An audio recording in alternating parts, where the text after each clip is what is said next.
People think fear lives in dark alleys, abandoned houses, and empty highways. But at 37,000 feet, there's nowhere to run. No doors to slam. No streetlight to sprint toward. Just thin metal, recycled air, and whatever else decided to come along for the ride. This happened on Redwood Air Flight 611, a late-night hop from Seattle to Anchorage. I was traveling for work, exhausted, half asleep before we even pushed back from the gate. The airport was nearly empty, the kind of quiet that makes your footsteps sound too loud. At the gate, the agent kept rubbing her temple and glancing at her screen like it was arguing with her. When I handed over my boarding pass, she paused. "Mr. Harrow, seat 18A, she said, forcing a smile. "Enjoy your flight." Her eyes flicked past me, toward the line behind, and for the briefest moment her expression changed. Tight, uneasy, like she'd seen a name she didn't want to see. I didn't think about it again until later. PA, boarding announcement muffled, fading. The plane was a narrow-body jet, older interior, harsh overhead lights. I found 18A at the window. The cabin smelled faintly of coffee and that sterile cleaner airlines used to pretend everything is fresh. A woman sat in 18B, middle seat. Late 20s, hair tied up, earbuds in, staring at her phone like she was waiting for bad news. "Hey," I said politely, squeezing in. She nodded without looking up. I buckled, leaned my head back, and watched the last passengers shuffle aboard. That's when I noticed the man in the black coat.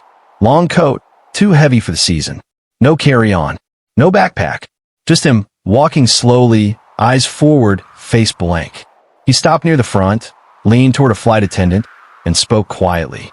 I couldn't hear what he said, but I saw the attendant's posture stiffen. She smiled, too wide, too fast, and pointed down the aisle. The man walked toward the back, toward us. My seatmate finally looked up as he approached. Her brows knitted, and she pulled one earbud out. The man stopped at our row, then turned his head toward me. His eyes were pale, almost gray, flat as cloud cover. "Excuse me," he said, voice soft.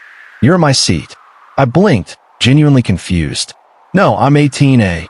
He looked at the row label like he'd never seen numbers before. Then he lowered his gaze to my boarding pass, still half visible in my hand. 18A, he repeated, like tasting the sound. The woman in 18B leaned into the aisle. "What's your seat, then?" The man didn't answer her. He just stared at the window beside me, as if he could already see through it into the night. A flight attendant hurried over, same one from the front. Her name tag read Mara. "Sir," she said, bright but strained, "let's check your boarding pass." The man slowly reached into his coat pocket. No rush. Like time didn't matter to him. He pulled out a boarding pass and handed it to her. Mara looked down and went still, not frozen like a person who's surprised, frozen like a person whose mind has hit a wall. Her fingers tightened on the paper. She swallowed once hard. "Sir," she said, quieter now, "could you come with me?" The man tilted his head. "My seat. We'll sort it out." PA, captain voice, warm but tired. "Good evening, folks. This is Captain Rayner. We're expecting a smooth flight tonight, about 2 hours and 40 minutes. We do have a minor paperwork delay. Should be resolved shortly, so we'll be holding at the gate for just a few more minutes." "Paperwork delay?" The woman beside me leaned closer. "That's not normal, right?" I shrugged, but something in my stomach tightened. The way Mara had looked at that boarding pass. A few minutes later, Mara walked past our row again. Her smile was back, but it didn't reach her eyes. She moved too fast, like she wanted distance from something. I raised a hand slightly. "Excuse me, everything okay?" Her gaze snapped to mine. For a moment, her expression was raw, fear exposed, unfiltered. Then she straightened. "All good, sir. Thank you." And she kept moving. SFX, cabin hum deepening. Plane begins taxi. The plane finally rolled. We lifted off into a thick blanket of clouds. The window turned into a dark mirror reflecting my face and my seatmate's worried eyes. About 30 minutes in, the cabin lights dimmed. People settled. Some slept. Some watched movies. I tried to do the same. Then I heard it, soft footsteps in the aisle. Slow, measured. I glanced up. The man in the black coat was walking from the front toward the back again. No attendant with him. No urgency. Just that calm, deliberate pace. The woman in 18B stiffened. "No," she whispered. "No, no, no." He stopped at our row again. And this time, he didn't speak. He just stared at the empty aisle seat, 18C, like someone was already sitting there. I looked where he was looking. The seat was empty, but the overhead reading light above 18C flicked on. Just once. Click, then off again. The man's lips moved slightly, as if responding to someone. Mara appeared again, almost running, forcing another attendant to follow her. "Sir," she said, breathless, "you need to return to your assigned seat." The man turned his head slowly. "I'm already here." Mara's face tightened. "You're not." There was a long pause. The man looked past her, up the aisle, toward the galley. Then he smiled. It was small, almost polite, and completely wrong. The second attendant, young guy, nervous, reached for the man's elbow. The man didn't resist. He didn't move fast. He didn't raise his voice. He simply let his coat sleeve fall back a fraction as the attendant touched him. And I saw the skin beneath. Not bruised, not scarred, gray, waxen, like something that had been cold for a long time. The young attendant recoiled, hand snapping back like he'd touched ice. Mara swallowed hard and forced herself to step closer. "Sir," she said, voice shaking, "please." The man looked at her with those pale eyes. Then he leaned close enough that only she could hear whatever he said. But I saw Mara's reaction. Her eyes filled instantly. Her mouth parted like she couldn't breathe. She nodded. Once, like a person agreeing at gunpoint. Then she stepped aside. The man walked past her, deeper into the cabin, disappearing toward the rear. Mara remained standing there, trembling. I stared at her. What did he say? She looked at me, and in a voice barely louder than the engine hum, she whispered. He said, "He's checking the seats." My seatmate's eyes widened. Checking for what? Mara didn't answer.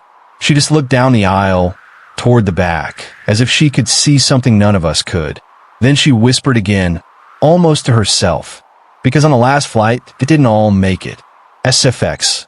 Sudden faint static on the PA, then silence. A ripple of unease spread like a draft. A man across the aisle sat up. Someone further back asked loudly if everything was okay. Mara forced a smile and started walking forward again, but her hand was shaking so badly she had to press them against her apron. I turned to the window. Outside, only darkness. But in the glass, reflected faintly over my shoulder, I saw something that made my blood run cold. The aisle seat, 18C, was no longer empty in the reflection. A sky. Overhead bins rattled. A few people gasped. The cabin lights flickered. And in that flicker, just for a heartbeat, I saw the man in the black coat standing at the back of the cabin, facing forward like a conductor waiting for an orchestra to begin. Then the lights steadied. He was gone, but the aisle seat beside my seatmate creaked softly as if someone had just shifted their weight. And in the window's dark reflection, that unseen passenger in 18C lifted a hand, slowly, toward the latch of my seatbelt. Narrator, low, urgent. Have you ever realized, too late, that you're trapped in a place where the rules don't apply? Where the thing walking the aisle isn't a passenger, it's a tally.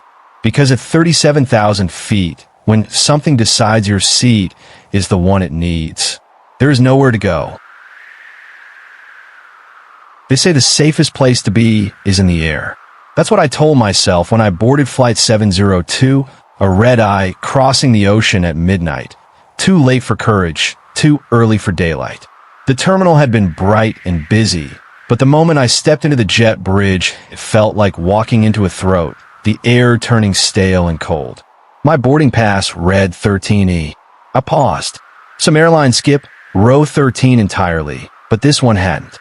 The number looked wrong printed on paper, like a typo the universe hadn't noticed yet. I kept moving anyway. I was tired, annoyed, and honestly more afraid of missing my connection than any superstition. The cabin lights were dimmed to a sleepy amber. Overhead bins slammed shut like distant doors. People slid into seats with the quiet impatience of travelers who'd done this too many times. Somewhere near the front, a baby made a thin, exhausted cry and then fell silent as if it had remembered the rules. Row 13 was right over the wing. Seat 13D was occupied by a man in a gray suit staring forward without blinking. 13F was empty. My seat, 13E, was the middle. I leaned in to stow my backpack under the seat and noticed something that made my skin tighten. The seatbelt in 13E was already buckled. Not loosely tossed across the cushion, buckled properly like someone had fastened it and stepped away. I unlatched it with a sharp click. The sound felt too loud. The man in 13D didn't react. "Is anyone sitting here?" I asked him. He turned his head slowly, as if his neck resisted the movement. His eyes were watery and unfocused, like a TV not tuned to any channel. "No," he said. Then, after a beat, "Not anymore." Before I could ask what that meant, the flight attendant glided down the aisle doing her practice smile. She was young, neat, and looked like she'd mastered the art of being cheerful without meaning it. "Welcome aboard," she said. Her gaze flicked to my boarding pass. For a fraction of a second, her smile failed, just a tiny glitch. 13, let me know if you need anything."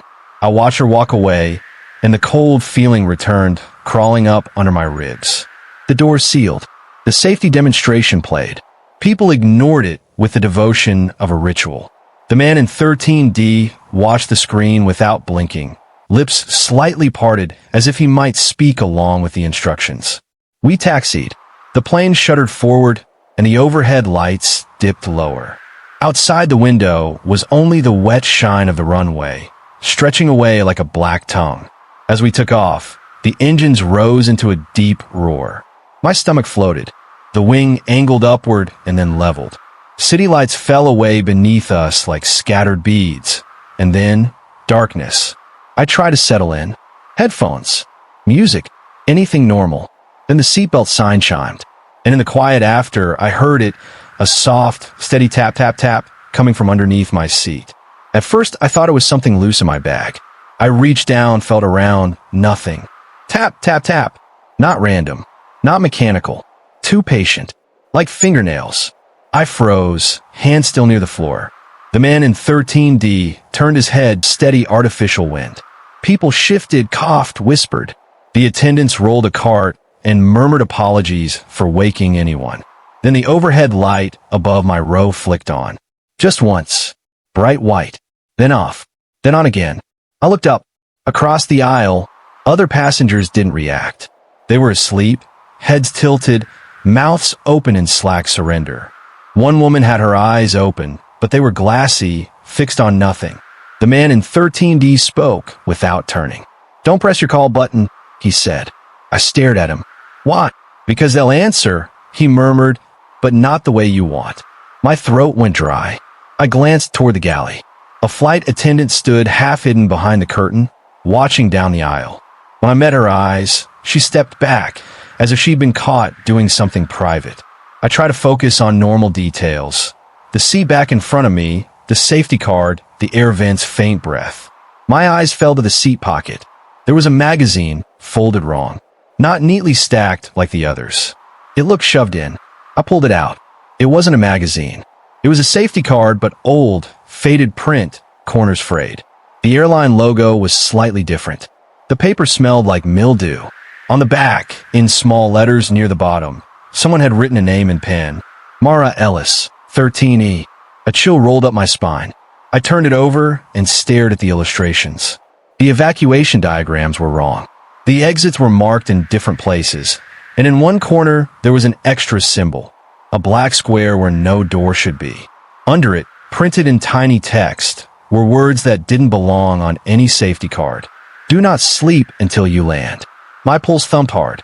I looked around again, and suddenly the sleeping passengers felt staged, too still, too synchronized, like mannequins positioned for a disaster drill. The man in 13D exhaled. "They always tell you to rest on overnight flights," he said softly. "It makes it easier." "What makes what easier?" I whispered. He turned toward me, and for the first time I saw that his eyes weren't watery. They were flooded, as if the whites had been washed thin, the veins spread like drowned roots. "Counting," he said. "Accounting. Balancing." I opened my mouth to call for a flight attendant, rules and logic screaming in my head.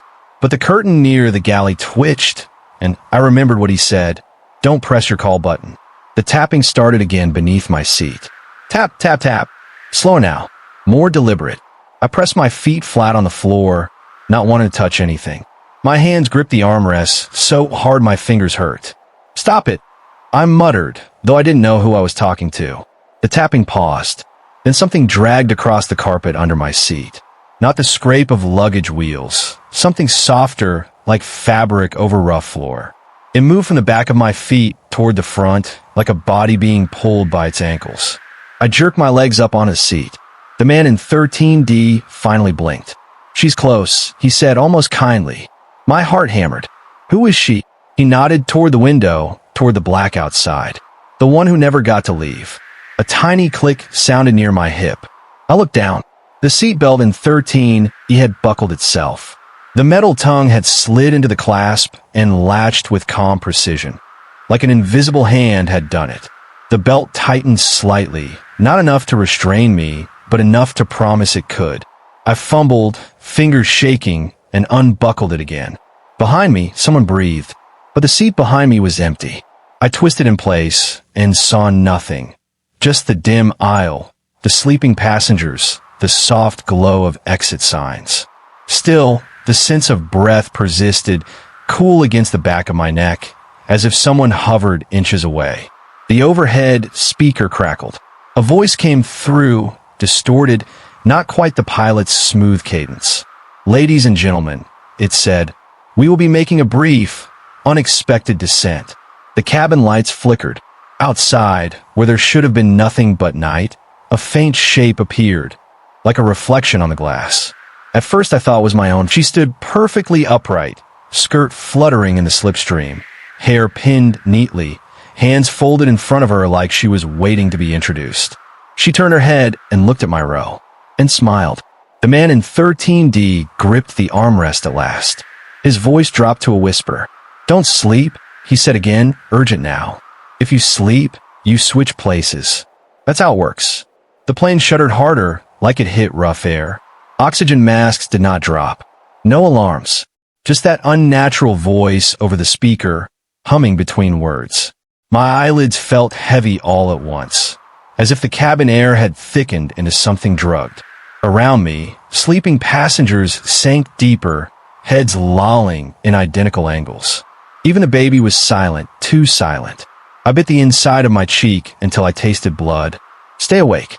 The wing attendant lifted one hand and tapped the window from outside. Tap, tap, tap. The same rhythm from under my seat. My vision blurred at the edges. The seatbelt shifted on its own, sliding like a snake across my lap, searching for the buckle. I slapped it away, breath coming in ragged pulls. The woman's face on the window widened her eyes, pleading now, warning. Her lips formed words I couldn't hear, but I understood anyway. Don't take her seat. I forced my eyes open wider, nails digging into my palms. Then the man in 13D did something I didn't expect. He leaned toward me and said, clear and sharp, "What is your name?" The question cut through the fog. I swallowed. Ethan. Ethan, he said, louder, as if speaking into a storm. Say it again. Ethan. Again. Ethan. My voice cracked. Heads in nearby rows twitched slightly, as if my sound had disturbed their perfect sleep. The wing attendant's smile faltered, just for a moment. The man in 13D nodded. Good. Name's anchor you. The cabin lights steadied. The tapping paused. The pressure in my skull eased like a hand releasing. Outside, the wing was empty. The woman's face on the window was gone. The speaker went silent, replaced by the normal hiss of airflow. I sat rigid for the rest of the flight, whispering my name under my breath whenever my eyelids dipped. I didn't eat. I didn't drink. I didn't look under the seat again. When the plane finally descended for real, morning light spilled across the clouds like a blessing that didn't feel earned. As we landed, people woke gradually, stretching, yawning, returning to ordinary life as if nothing had happened. The man in 13D unbuckled and stood. Before he left, he looked down at my seat pocket. Check it, he said. Then he walked up the aisle and disappeared into the crowd. Hands shaking, I reached into the pocket. The old safety card was gone. In its place was a clean, modern card, crisp edges, fresh ink. But someone had written a name on it in pen, still wet enough to shine.